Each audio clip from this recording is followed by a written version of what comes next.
Pikachu Never Fucking Learns by S_the_queen. Read by Maddie Shea. Summary. After their blowout at Ground Beta, Katsuki starts remembering what it's like to be Deku's friend, especially the chaotic bits. It's not his fault that no one listened when he tried to warn them. And what's with the Velociraptors? Katsuki knew that his relationship with Deku was a dumpster fire. He wasn't stupid, but he hadn't really grasped how deeply they'd misunderstood each other until the fight at Ground Beta. Deku had always admired him. What a weird paradigm shift. Deku was still the same person he had always been, and Katsuki was the one who had been warped. Well, that wasn't entirely true. Now Deku had a quirk and a spine. Those were both super fucking new, and what was worse, the quirk wasn't the impressive part. He was far more impressed by the reality of a Deku who could meet him head on. It was impressive to an annoyingly distracting degree, but that wasn't the point. Deku's basic personality was the same as when they were kids, and as he observed the nerd over the next few days in house arrest, he realized his mannerisms were largely the same too. And with that, Katsuki realized that he had a responsibility as a future hero and classmate to 19 teenage kamikazes. That evening, 2 weeks into living in the dorm rooms, Katsuki harnessed his flair for dramatics. Yes, he knew he had one. He was an asshole, not an idiot. And stood on top of the coffee table. "All right, fuckers," he announced. "Listen up." "Bakugo, get off the coffee table," Ida demanded. "It's highly disrespectful to both your classmates and the living space we've been given to treat furniture in such a..." "Shut up, Four Eyes," he snapped, glare fierce. "This is important." Ida maintained his glower but fell silent. "Since we're living in these shitty dorms now, there's some shit you idiots need to know. It's good of you to open up, but you still shouldn't..." He cut Ida off again. "Fuck off. I didn't mean about me. I mean about Deku."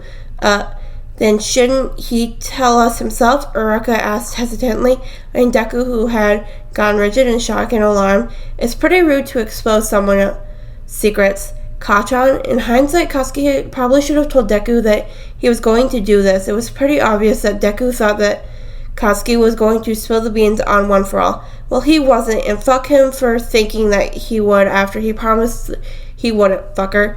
"Shut up, nerd. These aren't fucking secrets, they're safety precautions." Deku fell silent, head tilting to the side like a fucking puppy. "Cute? No, fuck, disgusting." "It's so manly that you're worried about him, Bakubro," Kirishima cheered. Katsuki rolled his eyes. "The next person to interrupt me gets an explosion to the face," he warned, popping up some smaller explosions to make a point. "I'm not worried about him. This is a warning for all of you. If you don't listen, it's not my problem." Deku was outright frowning at him now, completely unsure of where he was going with this. The rest of the class looked nervous. "If you see Deku out of his room past midnight, do not approach him," he barked, clapping his hands between each word for unnecessary emphasis. Deku's eyes widened. "I fucking mean it. If you see him past midnight, steer clear of him and call me immediately. I don't care if I'm sleeping. Wake me up and tell me where he is. Do not approach him." "This is a little dramatic, Kachan." Deku laughed weakly, and Katsuki pinned him with a glare. "Better safe than sorry, nerd," Katsuki snapped back. I don't get it. What's the big deal?" Kaminari asked. Katsuki grimaced. This little shit sleeps fights, always has. It was bad enough when he couldn't activate his quirk at will, but now that he knows how to use it, it will probably be 10 times worse. I'm telling you fuckers this for your own health. If you don't want to spontaneously fucking die, do not interact with him. Deku snorted. "It's not nearly as bad as he's making it sound, and I'm pretty sure I've grown out of it. Your mom and I are the only people who know how to get you to stop, so how would you know if you still do it or not? Would Auntie even tell you if you still did it?" Deku paused, eyes flicking to the ceiling, and thought, "That's what I fucking thought, dumbass." "Hey man, I'm sure it'll be fine," Kaminari piped up, smacking Deku on the back in a painful display of support. "Yeah, bro, if he didn't use his quirk for it before, why would he use it now?" Kirishima asked. "Besides, we're heroes in training." Katsuki scoffed. Whatever, the fastest and safest way to deal with it is to find me and tell me. Now I've warned you, so do whatever the fuck you want. He punctuated the entire exchange by hopping off the coffee table and sauntering out of the common room without another word. All the eyes in the room turned to Deku, who went bright red under their scrutiny. Really, it will be fine. I'm sure it won't even come up, he insisted. Obviously, they saw him after midnight. They were high school students, and their homework load alone was enough to keep them up past 1 a.m. That, of course, had resulted in some very poorly received teasing. Hey, Bakugo, Midoriya's up past midnight. Can I talk to him, or do you want to handle it? Kaminari joked over the phone. Katsuki, who had been fucking sleeping, thank you very much, let out an impatient sigh. Hand him the fucking phone. Kachan? Up late studying? Yeah, Deku hesitated. I guess he thought your warning was funny. And yeah, it was kind of on Katsuki that he hadn't specified the terms and conditions, like Deku actually stating that he was going to sleep and then showing up like a fucking ghost and lurking in the hallways when he was supposed to be in bed. But still, it was the principle of the matter. You tell that motherfucker if he fucking prank calls me again, I'm going to get his balls in a vice grip and blow his dick off in front of his mother. And if that doesn't make my point, I'm going to pry open his skull and dig out his usual spray and fry it up real fucking good and feed it to the fucking zombies in the support course. They won't even notice, and I'll have some fucking peace. Okay, you need to go back to bed because that was disgusting. Like, the violence is normal, but the brain thing was just gross, Deku informed him, audibly uncomfortable. No fucking shit, nerd ass, Katsuki snapped, hanging up on him immediately. The prank calls did not stop. The next obvious option was to turn his phone on Do Not Disturb. If the shitty's extras needed him, they could knock on his door and risk his wrath in person and in real time. Fuck them. The best part of the solution was that he could reply to all of Kaminari's prank calls and emergency texts with a pointed middle finger, although once in a moment of supreme pettiness, he slipped a shit ton of chili into Kaminari's dinner when it was his turn to cook, just to satisfy his own need for revenge. Mean Kachan, Deku scolded him. Maybe I'll teach him a fucking lesson, Katsuki snapped, eyeing him irately. Then he frowned. You look fucking awful. Gee, thanks, Izuku drawled. I'm serious, shithead. You could carry fucking groceries in those eye bags, he insisted, actually reaching over to drag one of his eye bags down with an explosive fingertip. Leave my eye bags alone, Deku whined, batting his hand away. Between training and school and finding an internship, I've just been stressed. I can't sleep well, he pouted. He explained, pouting like a fucking child. At least you can actually get a fucking internship now, Katsuki grumbled, crossing his arms. I gotta do those stupid remedial classes with Icy Hot and the thought duo from Shikatsu. Deku choked on a laugh, spluttering as he asked, the thought duo? Airbender and that fish lips girl with way too much fucking cleavage, he explained. Kami and Inase? Deku supplied, tilting his head. I don't know their fucking names. Maybe that's why you're struggling with school, fucker. Useless information crammed in your overstuffed skull. Knowing the names of my future colleagues isn't useless, Deku replied, looking just a little too smug and amused for his taste. It's called being courteous. Oof. He broke off as Katsuki's elbow met his rib cage with deadly force. Little shit, Katsuki snapped. I'm going to bed. What? But it's so early, Deku cried, grabbing onto his arm. Even for you, Kachan. Got the provisional class in the morning, dweeb. And then I'm training with you, so I need the extra sleep. He explained impatiently. Deku pouted, but let him go. And something in him clenched. Did Deku want to hang around him? Why? Okay, Kachan, good night, he said brightly. It annoyed Katsuki to no end that he noticed that the smile didn't reach his eyes. Over the next month, Katsuki couldn't help but notice that he was being pulled closer and closer into Deku's orbit It was annoying because for the longest time, Deku had been trying to get into his orbit with very little success. It was gratifying because with the misunderstandings gone, nobody understood him better. It didn't feel like gravity pulling him. It felt like missing pieces of a whack-ass puzzle finally fitting together. And that was annoying because it was turning him into a fucking sap who spouted stupid-ass metaphors. He was just glad he hadn't said any of this shit aloud. So here he was, lying in bed at 2 a.m. as he tried to fall asleep, but instead he was staring at his stupid fucking ceiling and thinking way too much about how much he'd missed by pushing that broccoli-looking brat away for so many years. Honestly, fuck this emotional shit. And then an earthquake hit. At least it felt like an earthquake. There was a rumbling boom. The entire building shook. Katsuki was out of his bed in a flash, scrambling to his door to stand under the frame just in case the building started to collapse.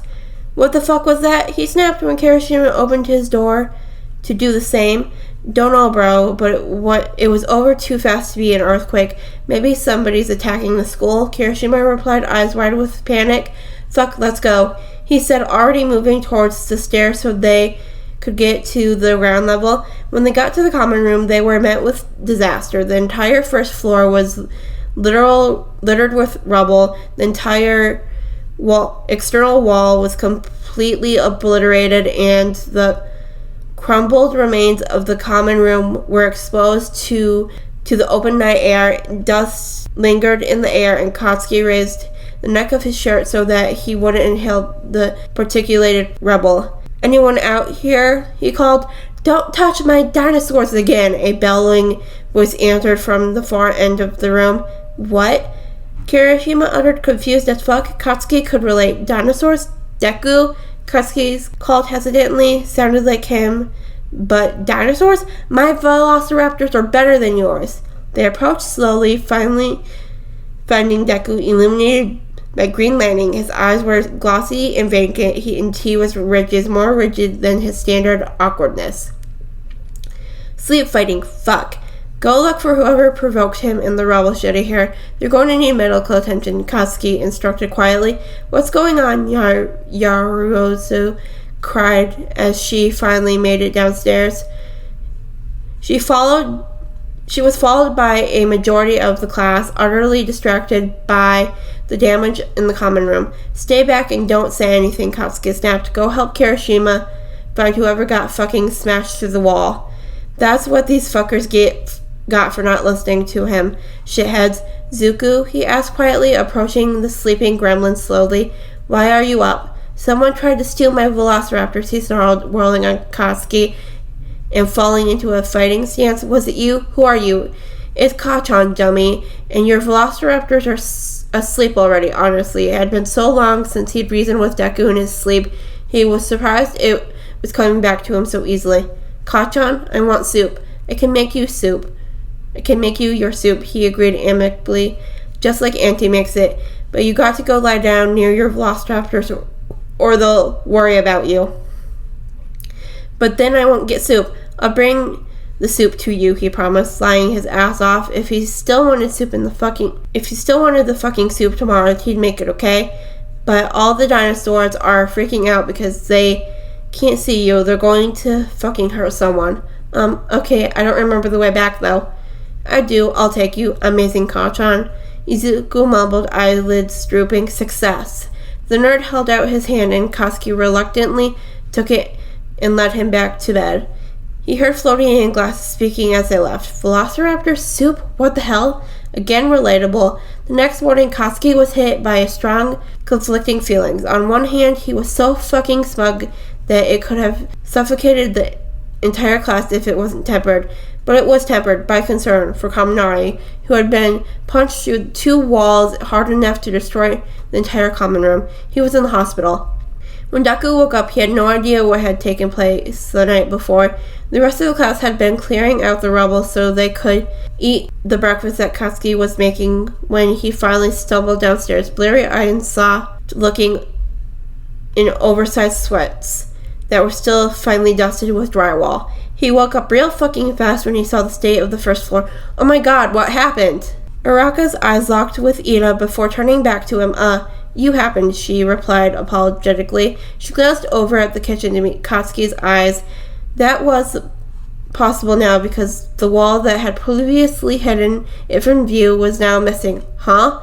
We're not totally sure what happened. Bakugo and Kirishima were here first, but I think it was that sleep fighting thing that Bakugo warned us about. She went glancing around the room again. Deku stared around the room in shock, finally meeting Katsuki's eyes. I did this, he whispered in horror. Did I hurt anyone? Uraka shot Katsuki a pleading glance. Deku, get over here, Katsuki snapped, taking pity on both of them. Deku approached in what seemed like was a daze, gaze flitting around the remains of the common room. Stop that, he snapped, smacking the back of his head. I warned them what would happen. It's not their fault for not listening. Because I told them it wasn't a big deal, he cried. Yeah, but anyone with more than 2 brain cells would have seen you sleepwalking and can at least considered that I could have been right. Katsuki snapped. Deku's eyes widened, filling with tears. Katsuki did not have the emotional capacity to deal with crying. God damn it. Oh no, it was Kaminari. Is he okay? He sniffled, tears escaping as he whipped around to search for the blonde among the classmates present. Katsuki tried very hard not to be amused that Deku knew exactly who had provoked him just from the brain cells comment. He failed miserably. He will be, Katsuki replied, fighting to hide his amusement, but he's in the hospital. We're going to go visit him right after breakfast. Can I come? He asked.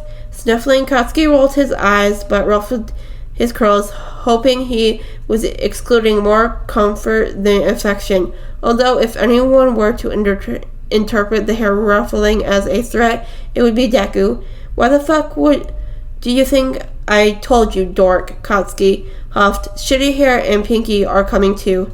Thanks, Kachan. Whatever. Stop blubbering, dirt.